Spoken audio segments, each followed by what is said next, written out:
Video we will be discussing about chemistry paper 2 AS level structured question 2023 October-November. Variant is 21 or 23, as both the variants have the same paper and the subject code is 9701. So for this paper the total mark is 60 and between 45 to 42 there is an A star. In range of 36 there is an A. 27 or its above would be B, 24 or its above would be C, 21 or its above would be D, 17 or its above would be E. For this paper, in question number 1, elements phosphorus, sulfur and chlorine are given and they are in the period 3 of the periodic table, that is aluminium, silicon, phosphorus, sulfur, chlorine, argon. Phosphorus contains 15 protons or 15 electrons, sulfur contains 16 electrons and chlorine contains 17 electrons. So for phosphorus, the electronic configuration would be 1s2, 2s2, 2p6, 3s2, 3p3, as it contains 3 electrons in 3p orbital. For sulfur, the rest is same except it contains 4 3p electrons, and for chlorine all are same except it contains 5 3p electrons. So for phosphorus, as we can see, the electron arrangement in the orbital is each orbital contains 1 electron. For sulfur, one orbital contains 2 electrons, thus spin pair repulsion occurs and 2 orbitals contain 1 electron each. For chlorine, the 3p electrons contains 5 electrons. So first of all, each electron contains 1 electron, then the first 2 orbital contains 1 more electrons. So number of electrons in 3p subshell, for phosphorus this is 3, for sulfur this is 4, for chlorine this is 5. Total number of unpaired electrons, we can see that phosphorus contains 3 unpaired electrons, sulfur contains 2 unpaired electrons, chlorine contains 1 unpaired electron. Now there is additional information given, that is the first ionization energy of phosphorus and chlorine and the formula of most of the anion. Now we need to construct an equation to represent the first ionization energy of phosphorus. So whenever we need to write the first ionization energy for any substance, we need to always take the substance gaseous state and the reactants and the products would be in gaseous state. So as it is first ionization energy, so phosphorus changes to phosphorus plus ion plus 1 electron. Then there are 3 possible values of the first ionization energy of sulfur. We need to circle a choice of our value and have to explain why we chose this. This is a 4-mark question. So first of all, as we know that between phosphorus, sulfur and chlorine, chlorine contains most protons. As it contains more protons, thus more nuclear charge and more electrons, and also it contains more electrons, and since it contains more protons, therefore more nuclear charge and more nuclear attraction on the valence or outermost electrons. Thus it is difficult to lose an electron for chlorine, thus it has high first ionization energy. Then for sulfur and phosphorus, we can see that as sulfur contains a spin pair repulsion electron, thus this spin pair electron causes repulsion and reduces the effect of nuclear charge on the outermost electrons. Thus comparing sulfur with phosphorus, phosphorus has the highest first ionization energy compared to sulfur, since sulfur contains spin pair electrons that causes repulsion and prevents nuclear attraction or reduces nuclear attraction on the outermost electron. Thus we can say that the ionization energy for chlorine would be the highest and for sulfur it would be the lowest, and the phosphorus ionization energy would be above sulfur. So sulfur contains the lowest ionization energy. So We have to choose this value because sulfur has the lowest ionization energy, and since phosphorus has 1060, so after 1060 this value only fits our answer. So we write that compared to chlorine, sulfur has less nuclear charge. Obviously, as chlorine contains 7 protons, thus more nuclear charge, while sulfur contains 16 protons. Thus, less nuclear attraction in sulfur, so less ionization energy in sulfur than chlorine. Also, as sulfur contains 2 electrons in 3p orbital, that resulting in spin pair repulsion. Due to this spin pair repulsion, the first ionization energy for sulfur is less than phosphorus. Part B, phosphide, sulfide and chloride have the same number of electrons. So, as they are ions, so they have same number of electrons, give the full electronic configuration for phosphide. Initially, phosphorus contains 15 electrons. After it forms phosphide, it contains 80 electrons. So 1s2, 2s2, 2p6, 3s2, 3p6. In total, we have 18 electrons that are arranged. State the trend in ionic radius by phosphide, sulfide and chloride. We know that for a general trend, ionic radius decreases because as they all contains same number of electrons, that is 18 electrons, thus number of electrons remain constant. But for chloride, nuclear attraction increases since it contains more protons. Thus, as nuclear attraction increases, thus the attraction between nucleus and the outer electrons increases and the ionic radius decreases. So the ionic radius decreases due to increase in nuclear attraction or the number of protons that causes this attraction.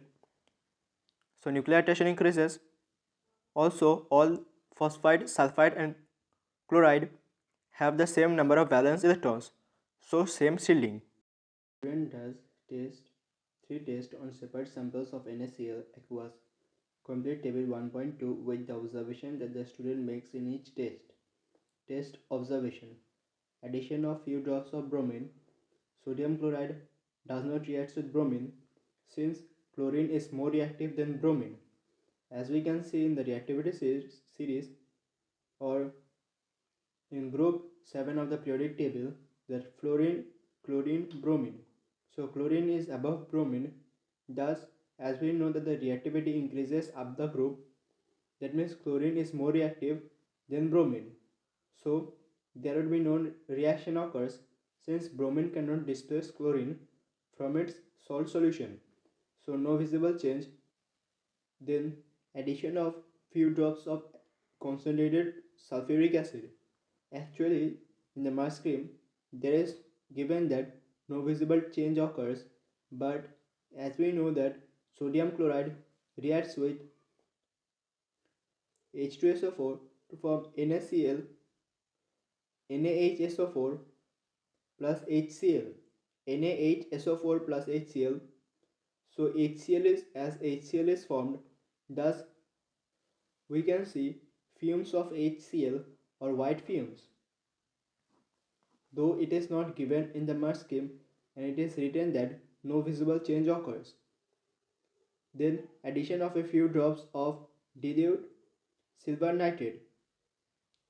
So sodium chloride reacts with silver nitrate to form sodium nitrate and silver chloride. Thus silver chloride is a white solid or white precipitate. It gives a white precipitate. And for the reaction again between sulfuric acid and sodium chloride, it can be that fumes of HCl or white fumes can be formed.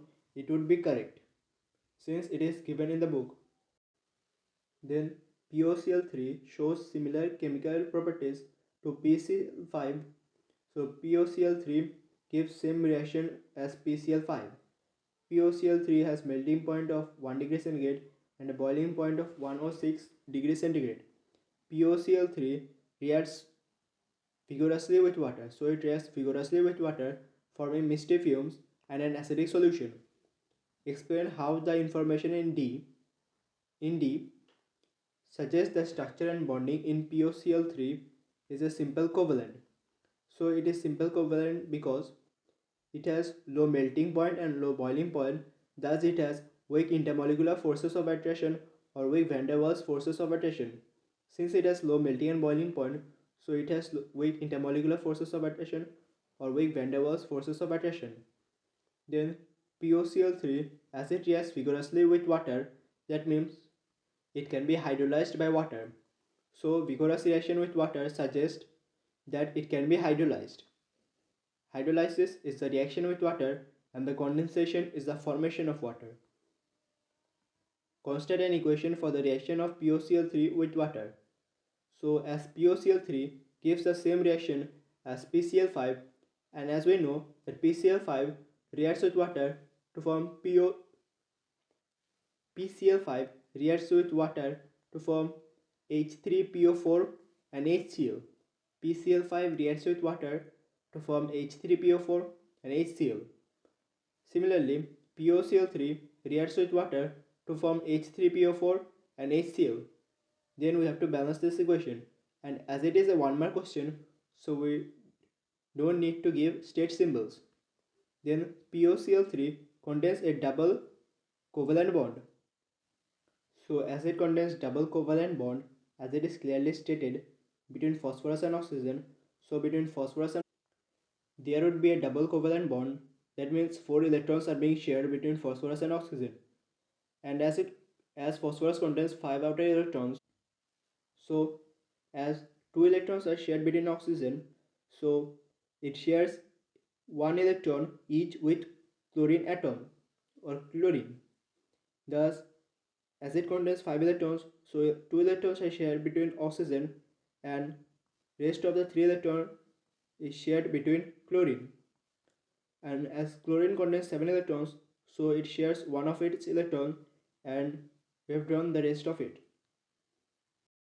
In question number E, part 1, define enthalpy change of formation delta HF. So enthalpy change of formation is the energy change or the enthalpy change when 1 mole of a compound is formed from its constituent elements in their standard state. So 1 mole of a compound is formed from its constituent elements in their standard state. Calculate the bond energy of PO bond in POCl3. Here we have given that PCl3 reacts with oxygen to form POCl3. So here we have written this equation as given. Then here we have drawn a box to represent the initial or the constituent elements, but we did not write anything in the box. Then we have given that enthalpy change of formation of PCl3. So enthalpy change of formation as it is formation of PCl3. So here we have given an arrow or drawn an arrow towards PCl3, and as we have 2 PCl3, so we multiply its value by 2. Then enthalpy change of formation of POCl3. So formation of POCl3 and is multiplied by 2 as it has 2 moles. Then oxygen gas to oxygen atoms. So here we can say that oxygen gas converts to oxygen atom since there is only oxygen gas, and it converts to oxygen atom, and as we have given 1 mole of gas converts into 2 mole of atoms, so here we have given that in the equation as same, so that we have just written the value. Then we need to find the bond energy of 2 PO bond. So as we can see that this arrow is pointing towards this direction and this arrow is pointing towards this direction. So we add these two values and equate it to these two arrows as they are in opposite direction. So we add the two arrows that are in the same direction, then equal to add the two arrows that are in different direction. After equating this, we find the bond energy of PO bond, that is plus 551 kilojoules per mole. Question number 2. Barium hydroxide is a strong base and is used in inorganic and organic reactions. Figure 2.1 shows the reaction scheme involving barium hydroxide. So here we have given a chart of the reaction of barium hydroxide. Now state the variation in solubility of group 2 hydroxide. As we know that solubility for group 2 hydroxide and nitrates increases down the group, while the solubility of sulfates and carbonates decreases down the group. So hydroxides and nitrates, the solubility increases down the group, and for sulfides and sulfates and carbonates, the solubility decreases down the group. So here solubility decreases. So for sulfates and carbonates, the solubility decreases down the group, solubility decreases, and for nitrates and hydroxides, the solubility increases down the group. State what is observed in reaction 1.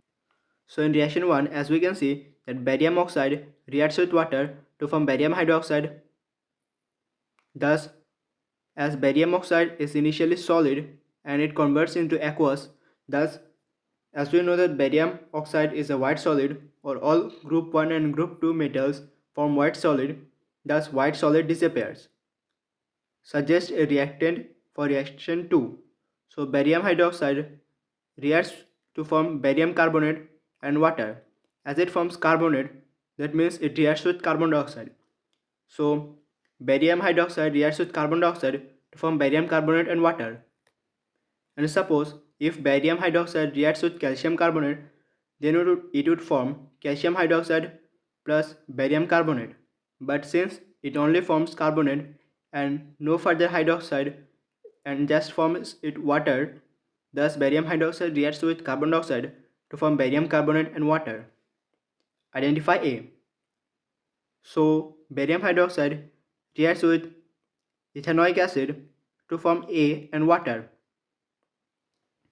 So it would form a salt of barium ethanoate. As barium has oxidation of 2 plus 2 and ethanoate has minus 1, thus there is 2 and there is 1. To balance this, barium hydroxide is made by the reaction of barium with water. Write an equation for this reaction. So barium reacts with water to form barium hydroxide and hydrogen. Bertoclatide contains both barium carbonate and calcium carbonate. Both compounds decompose on heating. State which compound decomposes first when bertoclatide is heated.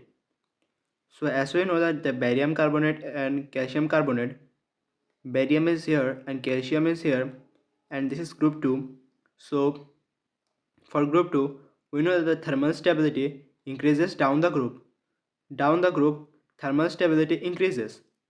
As thermal stability increases, thus barium carbonate would be more thermally stable and calcium carbonate would decompose fast. So calcium carbonate would decompose first because thermal stability of carbonates increases down the group.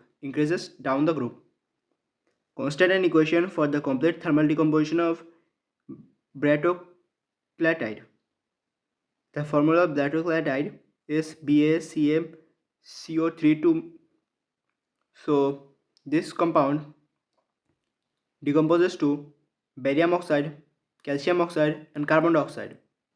Since there is barium, so after decomposition it would form barium oxide, calcium, therefore it forms calcium oxide, and since it is carbonate, so it forms carbon dioxide after thermal decomposition. Barium hydroxide is used to hydrolyze organic compound. Figure 2.2 shows the reaction of B with barium hydroxide followed by acidification. So it reacts with B reacts with barium hydroxide follows by acidification. Draw the structure of the organic product formed in the reaction. So as there is CN and acidic hydrolysis occurs, so CN is converted to carboxylic acid, and also this compound COOCH3 is also converted to carboxylic acid, that is COOH, and CH3 forms CH3OH, that is methanol, and barium nitrate as our final product. In question number 3, part A, define oxidizing agent. So oxidizing agent, as it is an agent, thus it causes oxidation of another substance and the oxidizing agent itself is reduced. So the substance is, or the oxidizing agent is reduced, and as it is an oxidizing agent, thus it causes the oxidation of another substance. Then for this reaction, MnO2 acts as a catalyst. So we have to draw the enthalpy change diagram for the effect of MnO2 catalyst with MnO2 catalyst and without MnO2 catalyst. So initially without catalyst, the activation energy would be high. This represents the activation energy, and with MnO2 catalyst, the activation energy is low. And activation energy is the minimum amount of energy to react. So with catalyst, less energy is needed. Therefore, the less peak, and for without catalyst, more energy is needed, so highest peak.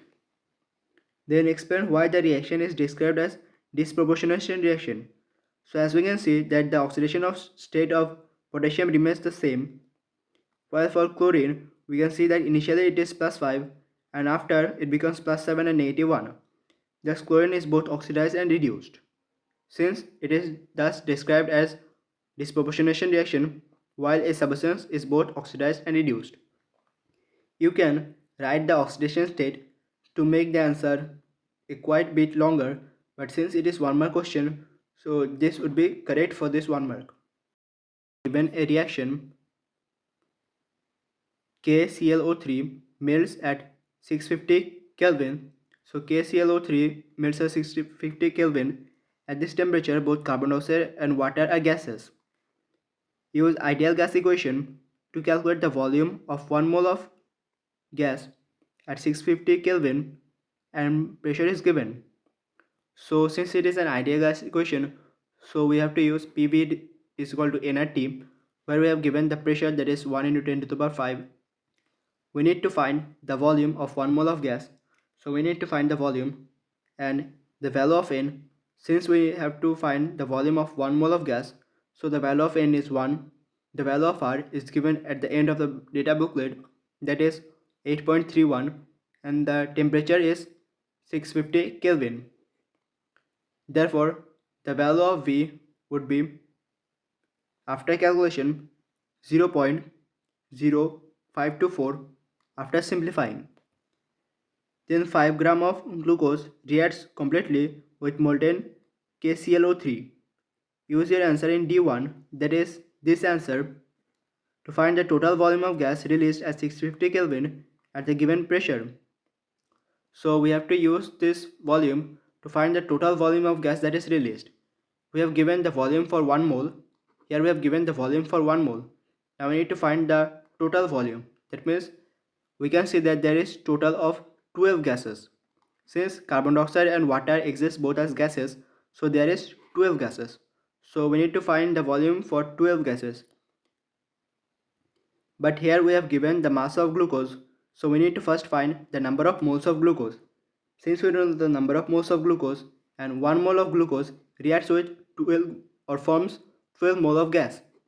1 mole of glucose forms 12 mole of gas, so we need to multiply the number of moles of glucose by 12 to find the number of moles of 12 mole of gas.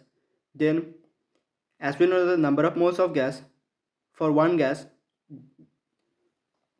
we know the total number of moles of gas, and for one gas we know the volume. So the total volume would be total moles into volume of one gas, that is equal to the volume of total gas, or volume of a gas is equal to number of moles into the given volume, that is 0.0524, and our final answer is 0.0175 meter cube. Of glucose is given. Complete table 3.1 to show how many primary, secondary and tertiary alcohol. So we have to show that how many primary, secondary or tertiary alcohol is in the given glucose molecule. So here we can see that this carbon atom that is attached to OH group is attached to only one carbon atom or one alkyl group, thus it has only one primary alcohol. And here we can see that this carbon atom is attached to two different groups, so one secondary alcohol. This carbon atom is also attached to two alkyl group, so there are a secondary alcohol.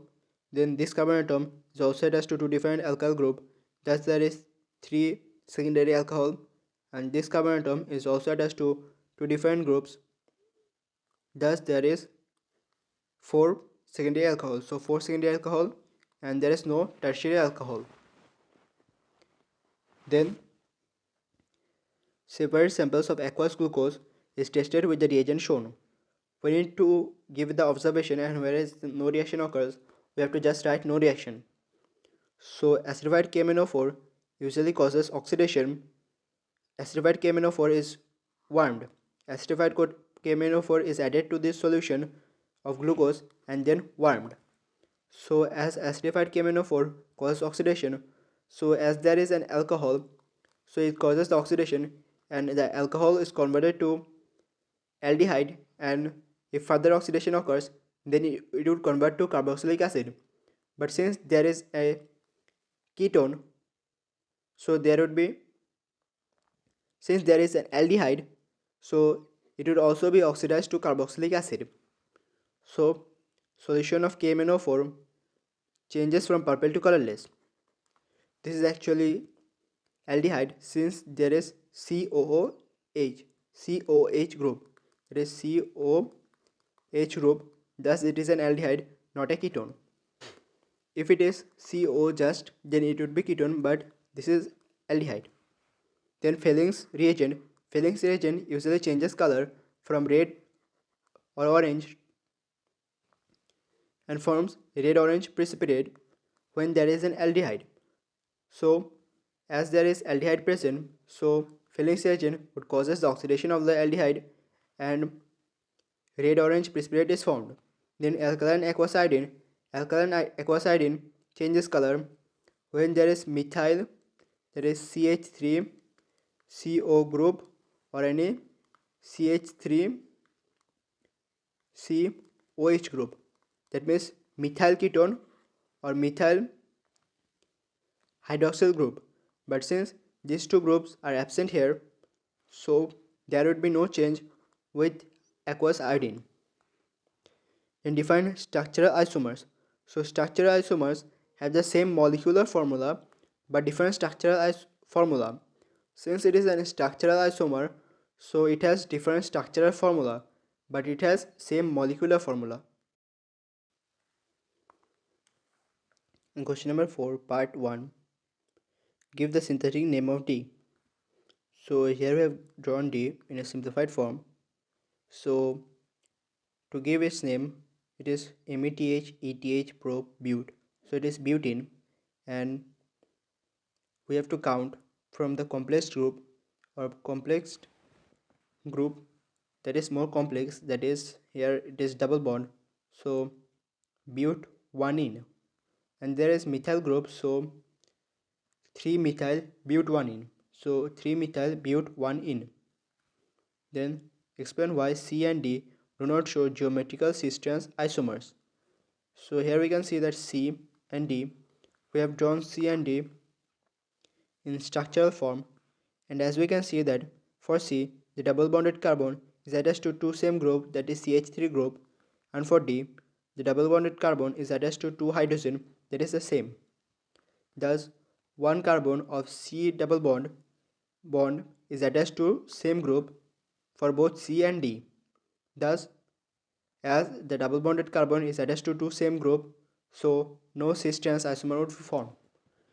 And cis-trans isomer is only formed when the double bonded carbon is attached to two different groups. Then draw the structure of the molecule that is produced, that is a positional isomer of C and D. So for C and D, we can see that the structure of C and the D, so the positional structure, that means we just have to change the position of the functional group. So as we can see that for C, the functional group is at the center, for D, the functional group is at here. So also the functional group could be that we can change CH3 group. So if we place CH3 suppose here, then this would be the same, and if we place CH3 at this side, then this would form another molecule. Thus we have to place CH3 such that it makes a positional isomer. So we place a double bond at the very center and place CH3 nearby it. Double bond at the center and CH3 at the double bonded carbon. So it would form a different isomer of C and D, and its name would be METH pro but1 and 2-methyl but1. So it would be 2-methyl but1, but initially D is 3-methyl but1. So this would be the structural formula of this compound. But to find the skeletal formula, that is, as there are 1, 2, 3, 4 carbons, so 1, 2, 3 and 4, and the last carbon has double bond, so there is a double bond and a CH group, so CH group. Then give the structural formula of the compound formed when D reacts with hydrogen in presence of platinum catalyst.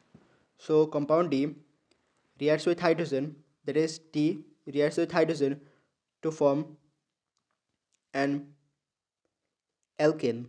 So CH3, CH, CH3, CH2 and CH3. Double bond breaks and it would form CH2 and CH3. So 2CH3 group is attached to CH group, then CH2, CH3. Then C can form an addition polymer. So here we have given the structure of C. Draw the structure of 1 repeat unit of this addition polymer. So for addition of polymer, we need to draw it such a way that the double bond breaks and it opens. So we have drawn this and opens the double bond like this or like this, as both are same. The mass spectrum of C shows the molecular peak, ion peak at mass per unit charge is 70. This peak has a relative intensity of 48.7 and M plus 1 peak at 2.7. So this information is constituent for this molecular formula of C. So to show this, we have given the mass per unit charge is 70. So we have to verify that this is the mass spectrum of C. So we have to show that the molecular formula is 70. So for this, we have to first find the number of moles of carbon. So we know the M plus 1 peak and the M plus peak, and here it is the M plus peak, that is 48.7. So number of moles of carbon is equal to 100 by 1.1 into M plus 1 peak by M plus peak. So we substitute the value and find the value of N, that is 5.04, that is 5. That means there are 5 carbon atoms. So 5 into 12 plus 10, as there is 10 hydrogen for C, thus plus 10 into 1, we get a value of 70. So this supports our verification that this is the mass spectra of C. Then C and D reacts with HBr. C reacts with HBr to form E.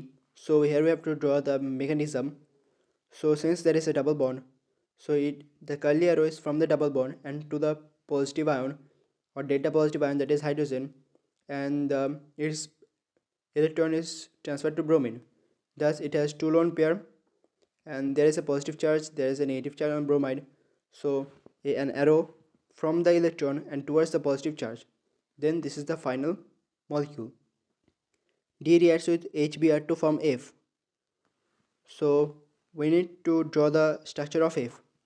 So here we have seen the structure of D, or this is the structure of D. So we have drawn the structure of D. Then D reacts with HBr to form F. As it reacts with HBr, so HBr, hydrogen or the positive ion, is transferred to the carbon atom that has most number of hydrogen. So here we can see that CH2 has most number of hydrogen. So hydrogen would be in place or is added to CH2 and Br is added to CH. So the molecule would be CH3, that is after adding hydrogen it will become CH3, then CHBr. So this is CH3, CH3, so CH3, CH3, CH, CH, then CHBr, so CHBr, then after as hydrogen is attached to CH2, so it would be CH3. So we need to draw the skeletal formula since the structure of D is also given in the form of skeletal formula. So the skeletal formula would be CH3. So two methyl groups CH3 and CH3 is attached to CH, that is here CH. Then CH is further attached to CH, which is further then attached to CH3 group, that is CH3 and Br. So the structure would be something like this, where this represents CH3 group, that is CH3 group, and this is bromine or bromide. Explain why the reaction of HBr with C and D produces different major products. So for C and D, we can see that here the double bonded carbon is attached to two alkyl group, and here it is attached to one alkyl group and one hydrogen. And for HBr, H is positive and Br is negative. So hydrogen is attached to the carbon atom containing more number of hydrogen. So here we can see that there is one hydrogen. So hydrogen or positive ion is attached to the carbon atom. There is more number of hydrogen. So hydrogen is attached here. Then Br is attached to the carbon atom containing less number of hydrogen. So Br is attached here. Then for D, similarly, hydrogen is attached to the carbon atom containing more number of hydrogen. So hydrogen is attached here and Br is here. So we have drawn the structure of C and D. Then C has a tertiary and a secondary carbocation, and D has a secondary and a primary carbocation. So as we can see that for C, the carbon atom is attached to three alkyl groups. So this is tertiary carbocation, and here the carbon atom is attached to two alkyl group. So this is secondary carbocation. So C contains a tertiary and a secondary carbocation. Then for D, here the carbon is attached to two alkyl group. So this is secondary carbocation, and here the carbon is attached to only one alkyl group. So this is primary carbocation. So D has a secondary and a primary carbocation. Thus in C, tertiary carbocation is more stable. This is because tertiary carbocation contains more alkyl groups, and alkyl groups are the positive inductive effect. Alkyl groups have the positive inductive effect, thus they are more stable.